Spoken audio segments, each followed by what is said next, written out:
Hello and welcome to Louise Singleton Creations. In today's video I will be making two beautiful resin frogs and a resin lizard with my Let's Resin epoxy resins. But if you know me by now, you will know that I have to add a twist. I can't just do things the same as everybody else. I have to make it different. And so today you will be seeing some resin frogs with a twist. If that sounds interesting, stay tuned and enjoy the video.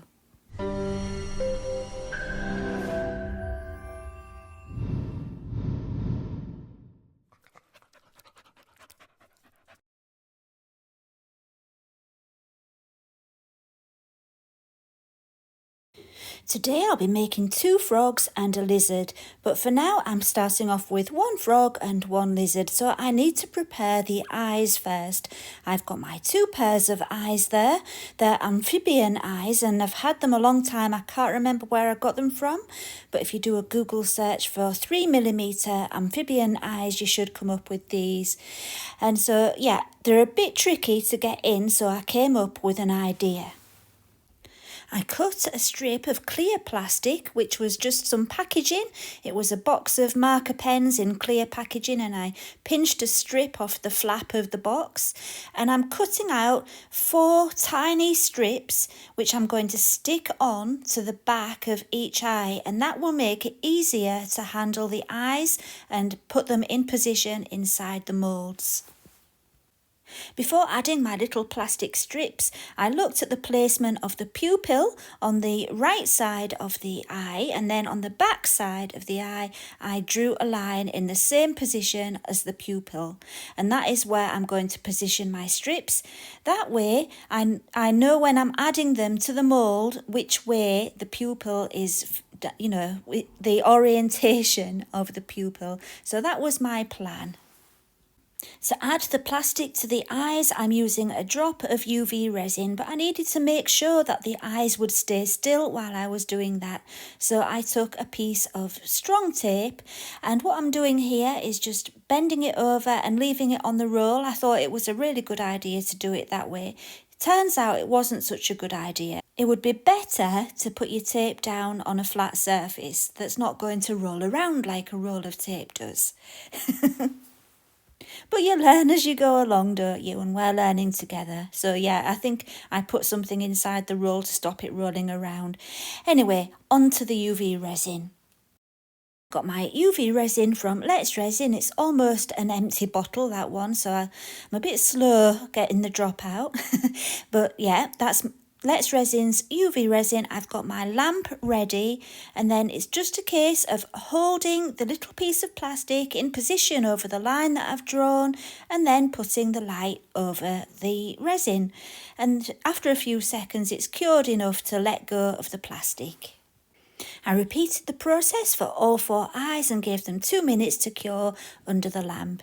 And there they are, all finished, and it's much easier to handle them. I did actually cut the plastic a little bit shorter. You don't need it that long. I just left it long for, you know, attaching them to the eyes. But once that's all done, you can cut them down nice and short. As long as you've got space to hold the plastic with the tweezers, it doesn't need to be a very long piece. So now I'm just adding the UV resin to the eye socket in the mould. It's just about 1 drop. It was a little bit tricky to film it. I've actually got my iPad between me and the lizard so that I can film it. So I couldn't really see what I was doing all that well, but I wanted you to be able to see. So yeah, you'll probably do it a lot easier because you won't be worrying about getting the camera seeing everything that's going on. But anyway, I got it done, and I repeated the process for the other eye and for the frog as well. So all done just in the same way. So you will have probably seen these frogs being made all over the place on the internet. Everyone's doing them, and you can see some really fancy effects that you can get. But for this one, I'm going to kind of keep it a little bit simple, you might say. I was going to say boring. Well, not boring, it's simple. I'm going for a more traditional frog colour. I'm not making this too fancy, and the reason for it is because it's going in my pond in the garden. It's going to have bent hands, which I'll show you later, and it's going to be looking over the top of my little pond. And so I didn't want it to look really out of place. I wanted it to look as close to being a real frog as I could. I knew it wouldn't look real, but I didn't want it bright pink. So yeah, I was trying to just keep it simple. I'm just adding some Chameleon powders on here from Let's Resin. Can't think what colour that one is, but anyway, I think it's like a goldy colour. Yeah, I've just added some highlights where you would, see the light more on the frog. So just on the back and the middles of the legs and the toes and the feet, just to give it a little bit of interest. And then I'm going to add some green resin. And it's as simple as that for this one. But don't you worry, if you're wanting to see something fancy, there's something fancy coming right up, because my second frog will be a little bit more crazy and the lizard is going to be quite fancy as well. Right then, I'd already prepared my resin. It's Let's Resin's epoxy resin, and whilst it's still clear, I'm adding some to the lizard. I'm starting with the lizard because I just wanted clear for that one, and I'm just pouring in enough to fill the deepest part of the mould. So it will just be the top part of the lizard, which is clear. And then on top of that, I'm going to add some glitter. I've got my chunky glitters from Let's Resin, and I'm using 2 different colours. And I think it was a light blue and a violet, I think. Light blue and violet, and they're the opal glitters. They're really nice. So yeah, it's just a case of spooning those on top of the resin very carefully, because I didn't want the glitter to stick to the sides of the mould where there was no resin. Right, I decided for apple green opaque pigment and dark green mica powder, both from Let's Resin, to make the colour for the frog. The reason for the opaque pigment was because I didn't want my frog to be translucent. And the reason I'm adding the mica powder after that is because I didn't have an opaque pigment in exactly the colour I wanted. So the mica powder is to give it the right colour, and the other one was to give it the opacity. So marrying the two together can sometimes be really helpful. I could have just used lots and lots of mica powder to make it opaque. That is another option if you don't have any opaque pigment.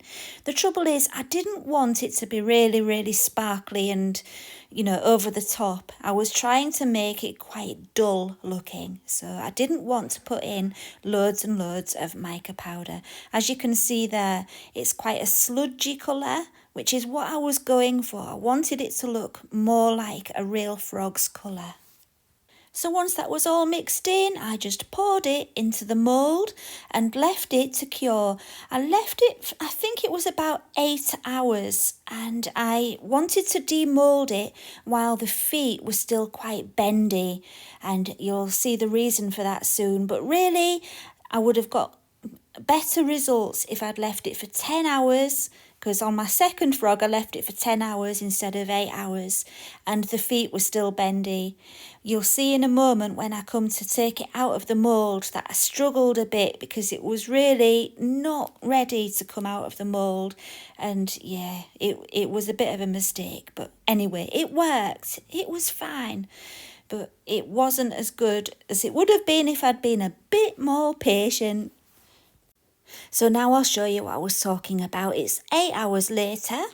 The mould comes away from the thicker parts of the frog, very easily. The body and the legs, no problem at all. But where we've got those very thin toes, the thinner you pour resin, the longer it takes to cure. So it doesn't cure at the same rate as the deeper parts. So those toes are very, very soft still, and they're wanting to stretch as I pull the mould away. But yeah, I think I'm just stubborn. Once I got started, I couldn't put it down and say, no, Lou, leave it a couple more hours. I couldn't. I just had to carry on. I don't have an off button. That's my problem.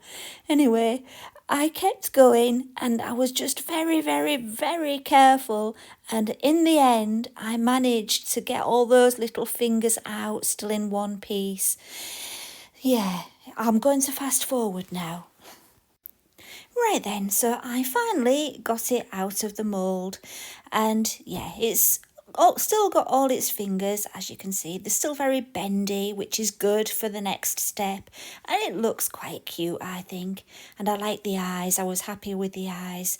So let me show you what I was going to do next. I needed to make those fingers bendy because I wanted them to be kind of curved over the side of the pond like it was peeping up. And so I needed something to bend the fingers around, and I looked around the room like you do for the closest square thing, and I saw my box of mica powders and decided that that would do the trick.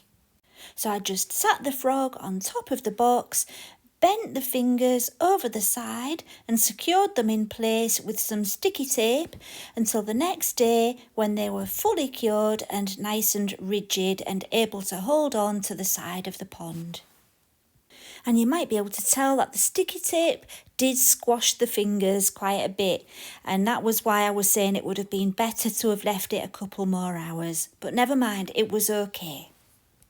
So the next day, Mr. Frog was ready, and he looks quite funny there with his hands like that, doesn't he? He looks like he's doing a funny dance. I can't think of the name of the dance I'm thinking of, but yeah, he's definitely got some jazz hands going on there, hasn't he? So yeah, he's going to go around there. I was just trying out some different positions.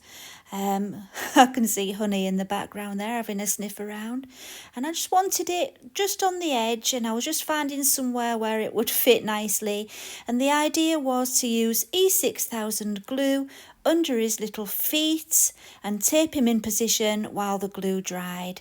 And after I'd stopped filming and gluing it into position, he decided he wanted to go for a swim. So off camera, I did give it another go, and the second time he stuck in place. So let's show you him all stuck in place and yeah, looking happy in the water. And here he is, looking very cheeky, looking over the top there. I think he looks brilliant in our little mini pond. There's no fish in there or anything, so it gives it a little bit of life, doesn't it? I hope it doesn't confuse our local frogs too much. Right, it's time to return to the lizard, and I'm going to be brushing on some more Chameleon powders. This time I've got champagne, grape and magenta.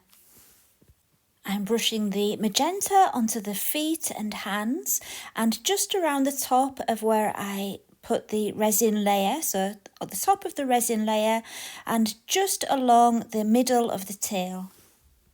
I used the champagne colour for highlights on the highest part of the legs, and I'm also using the grape around the sides of the legs and the sides of the body. And now for the frog, I chose the magenta again, but I'm also using teal and olive. The olive is just for the highlights on the top of the head and the highest parts of the arms and the legs. I'm using the magenta for some spots, and I'm just using a Q-tip to apply the magenta to make the spots. And then once the spots were on, I shook off the excess and used the teal everywhere else. Actually, apart from the hands, I use the magenta for the hands to make those show up a little bit more. And so once I was sure every little bit of the silicone moulds was completely covered, it was time for the resin. And this time I'm using Let's Resin's black epoxy.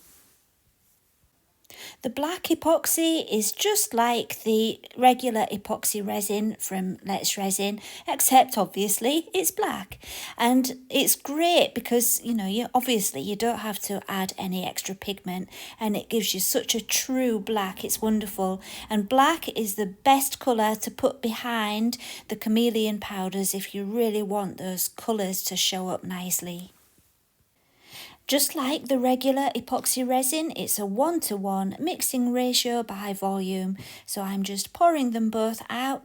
I think I did about 3 fluid ounces of each and then gave it a really good mix just as usual and poured it in.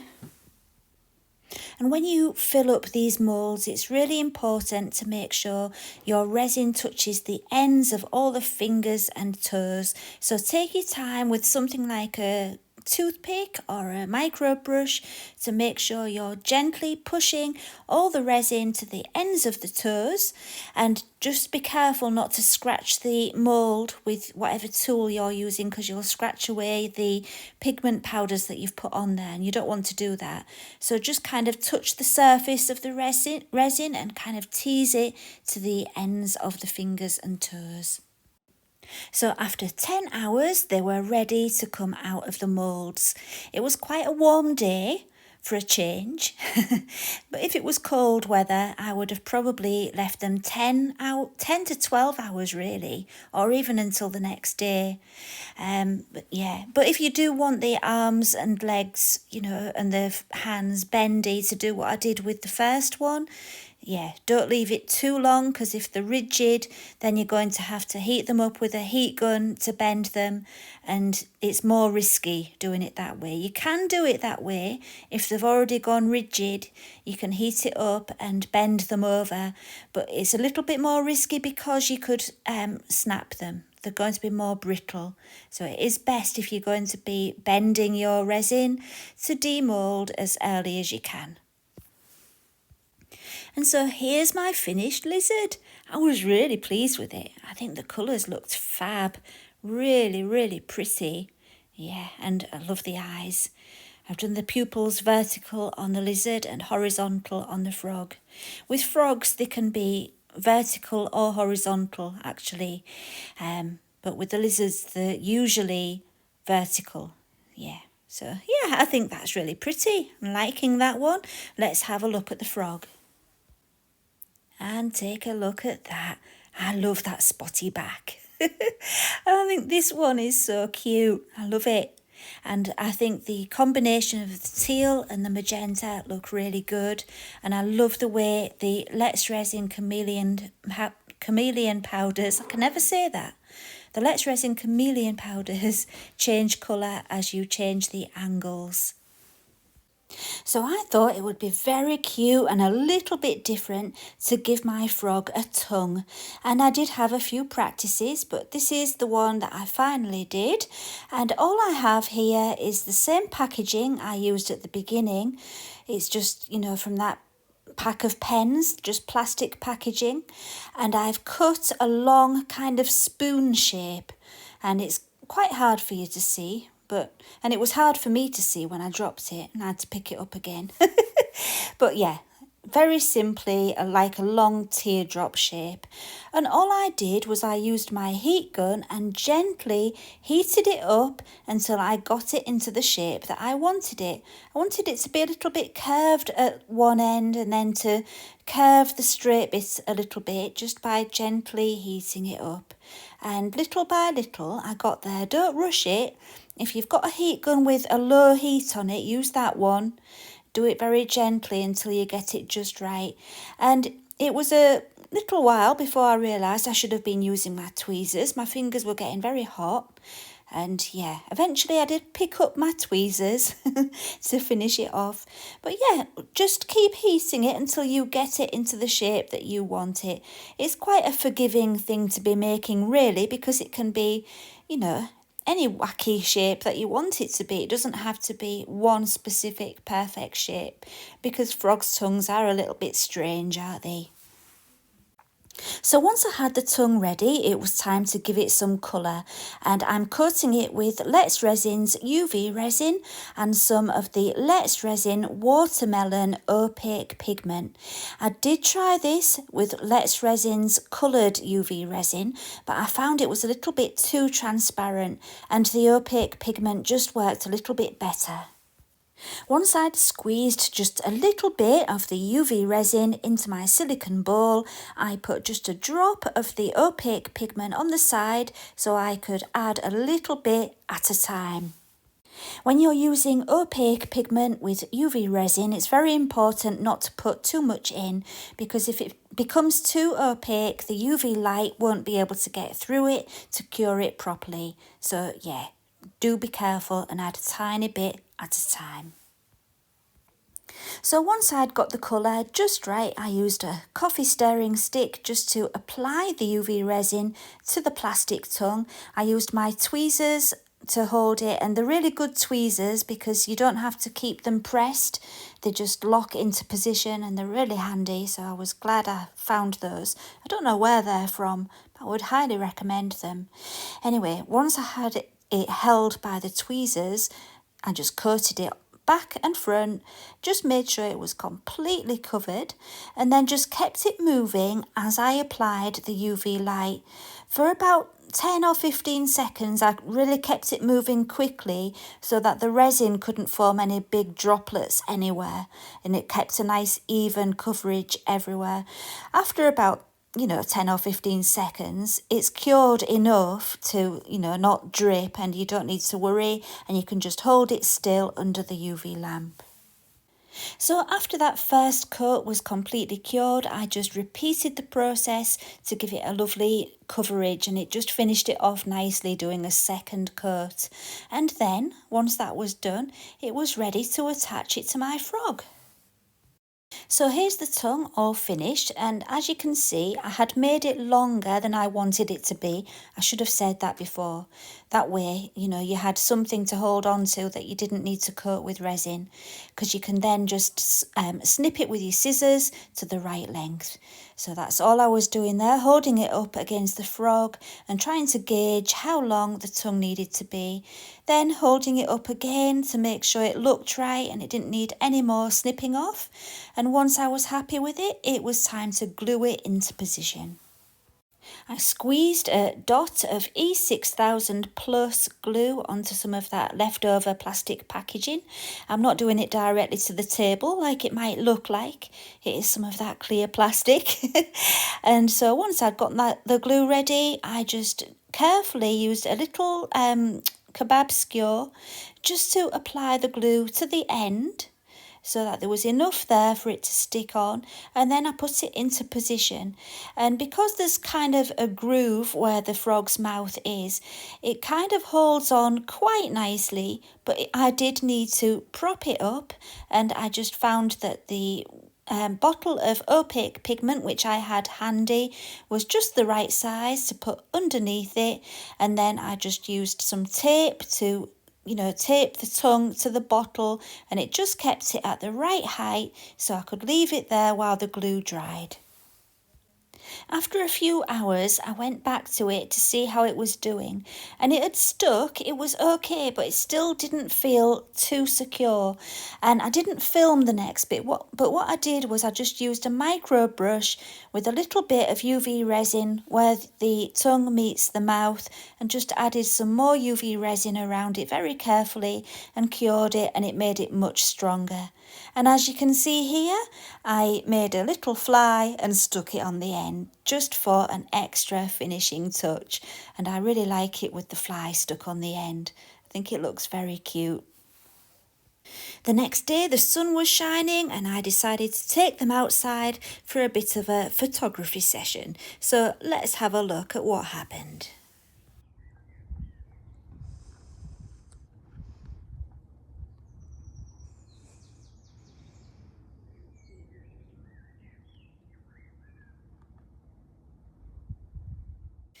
While my frog and my lizard were having fun in the sun, I looked over and saw my little lonely green frog staring over at us, and I decided he needed some company.